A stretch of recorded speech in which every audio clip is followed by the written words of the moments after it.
ਰਸਤੇ ਤੇ ਤੂੰ ਤੁਰਿਆ ਇੱਥੇ ਬਦਨਾਮੀ ਹਾਈ ਰੇਟ ਮਿਲੂਗੀ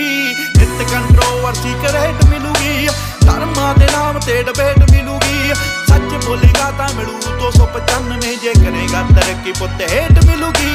ਨਿਤ ਕੰਟਰੋਵਰਸੀ ਕਰੇਟ ਮਿਲੂਗੀ ਧਰਮਾਂ ਦੇ ਨਾਮ ਤੇ ਡਿਬੇਟ ਮਿਲੂਗੀ ਸੱਚ ਬੋਲੇਗਾ ਤਾਂ ਮਿਲੂ 295 ਜੇ ਕਰੇਗਾ ਤਰੱਕੀ ਪੁੱਤ ਹੇਟ ਮਿਲੂਗੀ ਅੱਜ ਕਈ ਵਿਚੋਂ ਸੱਭਿਆਚਾਰ ਜੁੱਟ